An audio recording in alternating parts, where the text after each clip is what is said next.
As you heard earlier, we are participating in the Pride Festival, which I think has probably already begun. And today is most assuredly a celebration and affirmation of the LGBTQ+ community in this congregation and in the wider world. And I am hoping that this Sunday will mark the beginning of a renewed LGBTQ+ ministry in this congregation, a ministry that educates, serves, welcomes, challenges, and advocates for freedom, justice, and equality for all people. I want to thank Angela for your wonderful help today. Also want to mention we had a really, really powerful and compelling film night here this past Thursday night. I want to thank Cersei Strauss for her work in coordinating that event.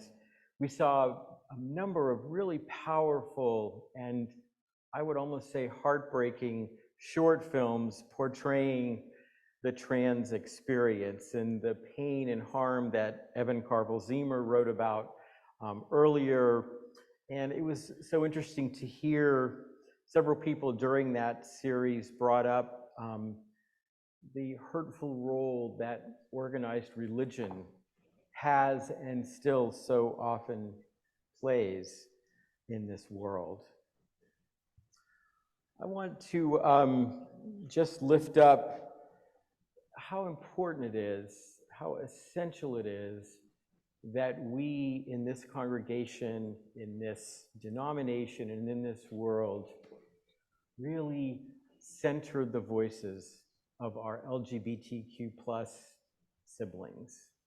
I know you may be like, well, what are you doing up there? Because I'm a cisgender, white, male minister in this denomination.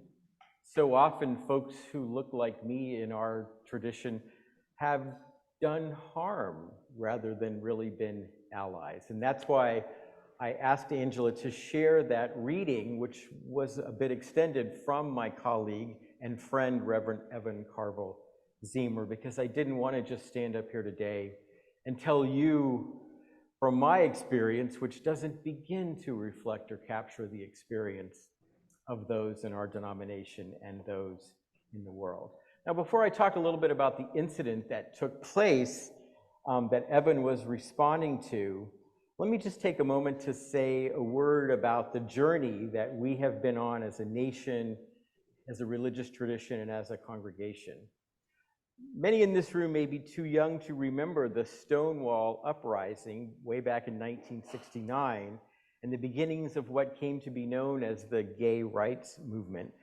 Prior to Stonewall, being trans and queer, gay or lesbian, was dangerous and often illegal. One activist recalled simply that before Stonewall, beating up gays was a national sport. There weren't any laws at the federal, state, or local level that protected gay and lesbian people from workplace or housing discrimination, both of which were rampant. The DSM, right, you all know the DSM, the Diagnostic and Statistical Manual of the American Psychological Association, simply said homosexuality is a mental illness. As late as the 1970s and into the 1980s, being LGBTQ+ was oftentimes seen as a sickness that had to be cured, a perversion that had to be outlawed and suppressed. I wish I could tell you that at the same time, attitudes and practices in Unitarian Universalism were very different. They were not. Listen to this. As late as 1967, a survey within Unitarian Universalism revealed that while only 8% of UUs believe that being gay should be illegal, that's a pretty high number, over 80% of Unitarian Universalists at the time said that homosexuality should be discouraged through education. Now, I don't know how many congregations actually tried to, how do I say this, teach away the gay, but I do know that well into the 1970s and 80s, UU ministers had to remain closeted, and if a minister was thought to be gay, they were usually fired or forced to resign by their congregations. But maybe this is good news. I don't know. It really isn't. I'm being very snarky here. There was one forward-thinking congregation in which, according to the UUA's website, the minister did have to resign because it was found out they were gay, but the church graciously offered to rehire them as the church custodian. Now, before continuing, I do want to pause and say a word about the story I'm sharing about the LGBTQ plus experience.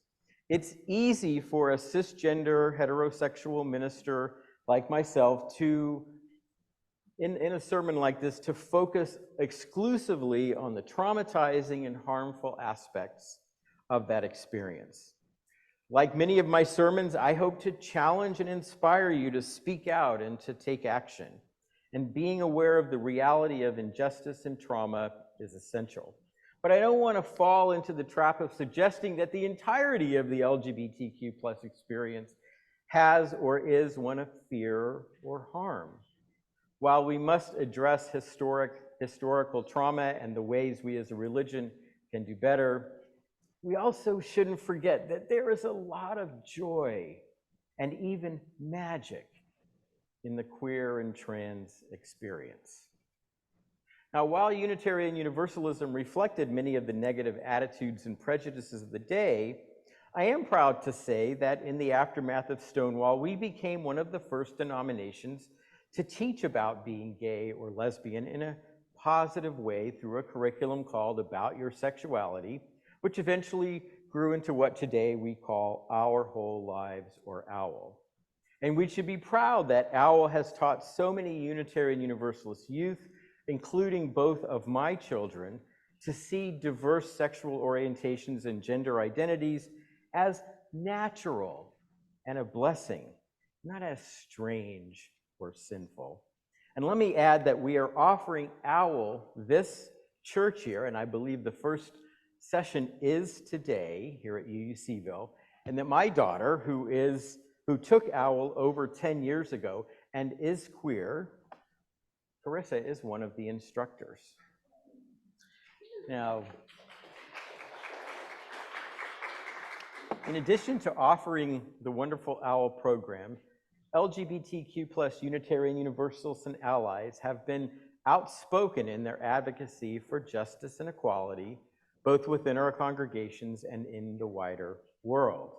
We were one of the most prominent religious voices during the struggle for marriage equality, and the banner that hangs right from the front of this sanctuary is a testament to the positive role this congregation and Unitarian Universalists have played. We also set a wonderful example of how religious communities can begin the journey to full inclusion through a program called the Welcoming Congregation. For those of you who are new to our faith, the Welcoming Congregation invites UU congregations to make an intentional commitment to learn, to grow, and to transform themselves into communities that are open and welcoming to LGBTQ plus persons. This congregation was certified as a welcoming congregation in 2005, and one of my hopes for the future is that our renewed ministry, is that we seek recertification by setting ambitious goals for the future and then taking action. Now, while programs like OWL and the Welcoming Congregation are things we should be proud of, recent events like that article in UU World magazine have reminded us of something that LGBTQ plus Unitarian Universalists already know. When it comes to being fully inclusive, we UUs have a long way to go. And the state of the wider world doesn't offer much help or encouragement.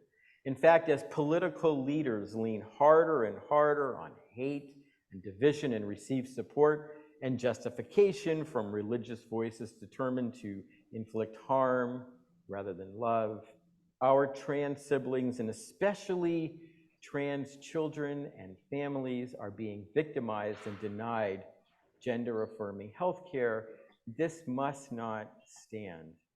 This is wrong, it's unjust, it's unfair, and we as Unitarian Universalists and people of faith must speak out and show up and make sure that all people are treated with dignity and respect.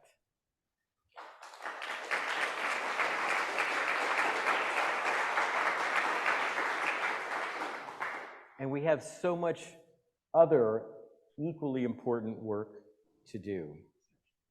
As that article made clear, our LGBTQ+ siblings have faced and are still facing marginalization inside Unitarian Universalism, from chronic misgendering to exclusion by cisgender, heterosexual white ministers.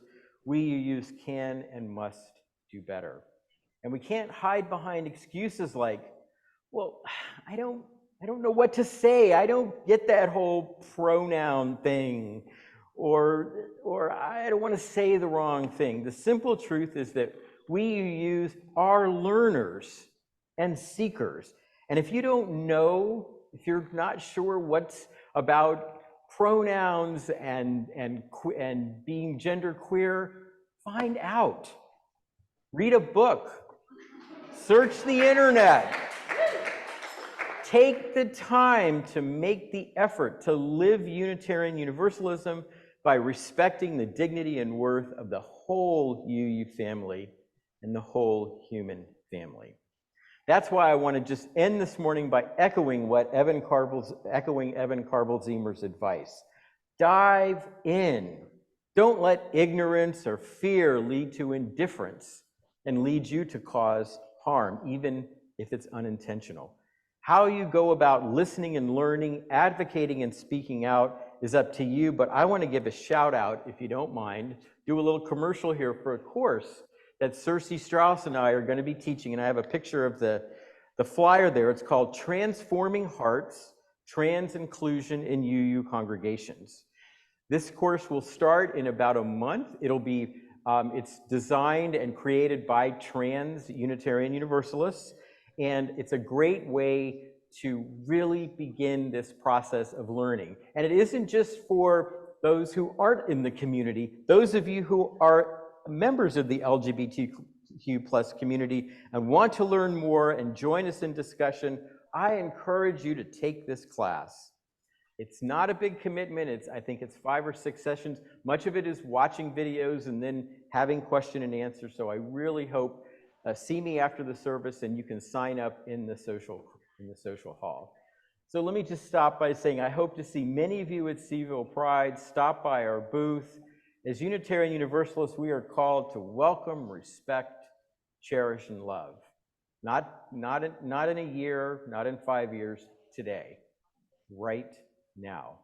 The time is come to tear down all the walls of exclusion that still exist in this faith and in the world. This is what it means to be a Unitarian Universalist, and this is what we can and must do together. Are you with me? Yes. Amen, and blessed be.